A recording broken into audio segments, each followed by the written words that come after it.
Hey guys, it's Ted Bogert. Welcome back to the Ted Show. It's Friday. Oh my God, I don't know about y'all, but I had a week and I'm so glad it is Friday. I'm excited to kick off my Friday with Terry Turner. She's with Orlando Fisher House, and she's also the member spotlight for our Lake Nona Regional Chamber of Commerce show that we do every week on Fridays to kick off the weekend. Welcome, Terry. How you doing? I'm doing great, Ted. Happy Friday. Happy Friday. Ooh, yeah, I need the weekend right now. Crazy. So we do this show just to give a plug to Lake Nona Regional Chamber. They're amazing. We do a show to spotlight the members Sure. at the chamber. The chamber does so much good in the community, and there's so many amazing business owners, entrepreneurs, charities that could benefit from exposure. So that's why we're kind of giving everybody an opportunity at the chamber to come on the show. Terry, enough about me talking. And before we take a deep dive into the Orlando Fisher House, tell us a little bit about you. Sure. Thank you so much. Well, first of all, I'm an Army veteran, served 3 years in the military. Thank you. You're welcome. My pleasure, my honor, actually.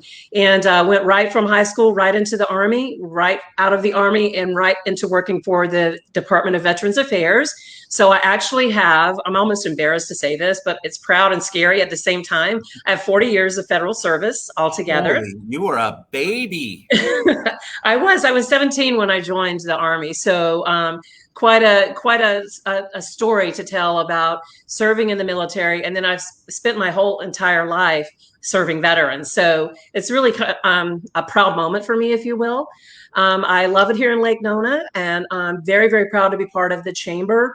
Glad to have you on board also. I know you were at our ambassador meeting earlier this week, so Loved thank you it. for your participation. And I have an amazing husband, Sean, who also works at the VA, and we have two amazing sons. One is a police officer and one is a vet tech, and they both live in Gainesville. Oh, yeah, I have to say this too. Go Gators. Go So, Gators. Yes. My son's a Gator. oh, Yes, go yay. Gators. Go Gators. You know what I want to ask you about?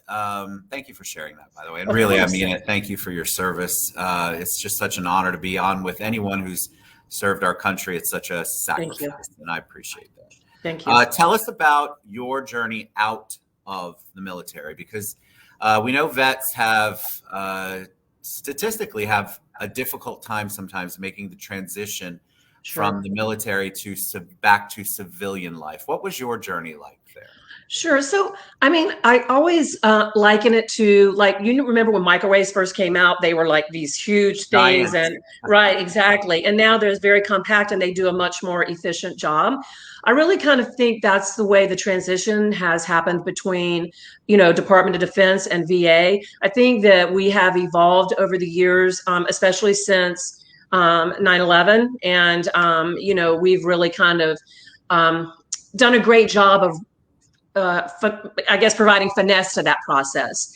So for me, back in the day, there weren't very many females in the military. So I went through basic training with all male group, Wow. and one platoon of females. So, but I do believe that the military taught me discipline and really formed who I am now, and my love for serving veterans and serving the community, to be honest with you. So, again, I do think that there are always, in every process, there's a time to improve it. But I think that overall, the VA has done a great job in working with DoD and trying to really make that process easier. So, So what?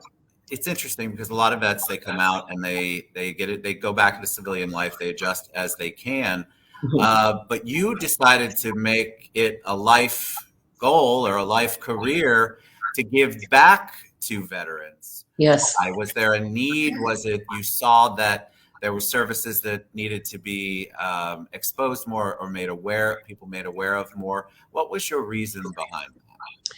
Well, to be honest, like I mentioned to you, I was 17 when I joined. And I mean, I don't think any of us start out at 17 and go, oh, when I'm, 40 or 50, this is where I'm going to be. I don't think you really have the ability at that age to really decide that. But when I was in the military, it gave me such a feeling of family and, brotherhood and sisterhood. And, when I got out, I was like, oh my gosh, what am I going to do? And I actually was mentored by a person that was still on active duty because I stayed in the same city when I got discharged. And he was like, oh, you should go work for the VA. And I'm like, oh, what is the VA? And so that's basically how I fell into it, and I really couldn't be more proud of the service that I've provided. So us too. Us too. Thank you. All right. Orlando Fisher House. Yes. I've had the pleasure of being out there. I have had the pleasure of helping out when Ernie did some things. Ernie Plaza, shout out. Yes. So tell us about Orlando Fisher House. Sure. Thank you so much for the opportunity.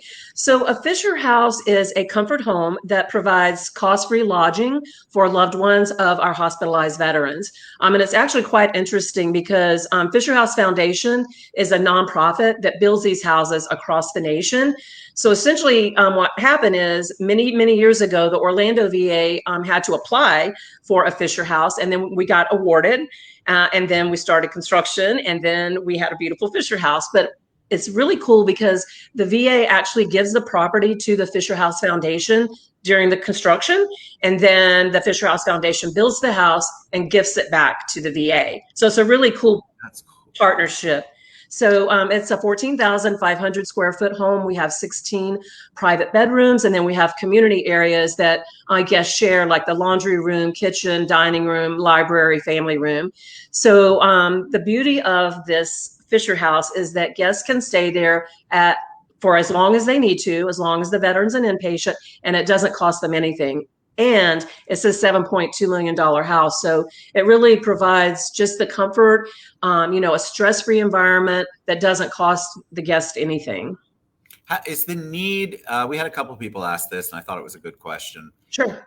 Is the need that high? Explain the process of how a veteran's family, if they're coming in, they're going to be inpatient at the VA hospital. What's the process like? Is there a long a laundry list of people who are waiting? What's the process to get in? So we've been really fortunate that we have not had to turn any guests away. So like I said, there is 16 bedrooms. So we do limit it to one room per family so we can touch as many lives as possible. But essentially, if it's a planned admission, then the veteran would merely talk to their inpatient social worker who would enter in an electronic request. If it's an unplanned admission, so let's say somebody comes into the emergency room, the veteran's going to be admitted, the loved one needs a place to stay, then they would talk to the social worker in the emergency room. Then they enter in a consult. We contact them right away and get them scooted over to Fisher House. What impact have you seen? We always like a feel-good story, and I imagine much like the Ronald McDonald House, there is such a need, and it takes such a pressure off the family who just want to be as close to their loved one as possible. What have you seen? What kind of impact have you seen in the house? Sure. So, I think obviously financially it's very impactful. Our longest guest that we've had was 84 days. So you can imagine that we probably saved her $12,000 or $13,000 in lodging alone. We do provide, if I can get a little plug in here about how the community can help out, we do provide a community refrigerator, a community freezer, and a community pantry. So we keep those three things fully stocked so that not only can guests stay at Fisher House for free, but they don't have to provide any food either.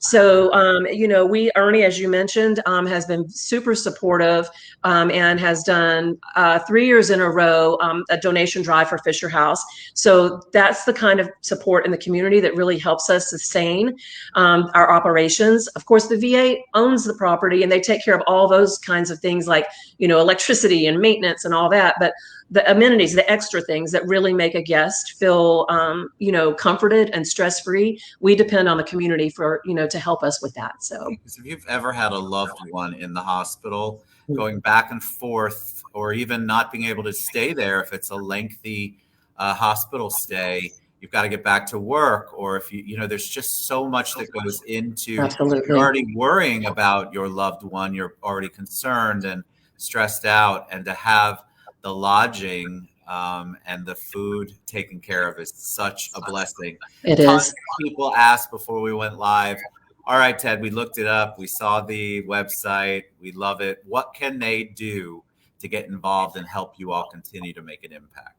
Sure. Well, at the bottom, you see the orlandofisherhouse.org. And although I'm a federal employee, there is a nonprofit here in Lake Nona that does provide support.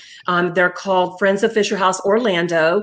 So they help me with things that maybe I can't use donated funds for. So, for example, if we have a guest that comes and their car breaks down and we need to provide financial support, I can't use donated funds for that. However, Friends of Fisher House Orlando can.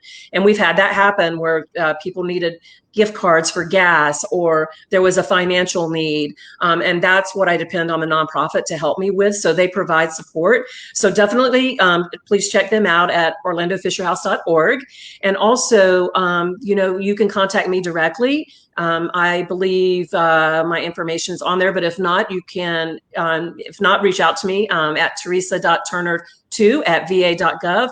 Happy to share with you in whatever way you can help. We do have a wish list that I'm happy to share. Good. And pre-COVID, Ted, it was awesome because we had people from the community come in and prepare meals. Unfortunately, we had to hit the pause button on that because of COVID. So, we've had to convert everything in our community refrigerator to single serving items. So that's kind of where we're at right now. We're unfortunately not allowing volunteers in-house yet. So I'm hoping to be able to resume that soon, and that will be another opportunity where people could help out. And when it gets a little cooler, we'll have some lawn beautification opportunities if people. That is the best way to describe that I have ever heard. Lawn beautification. I'll Google that if you don't know what you're talking.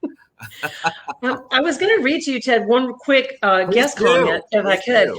Because, we can talk about Fisher House all day long, but really it's what our guests say and the feedback that we get from them that I think will really be impactful.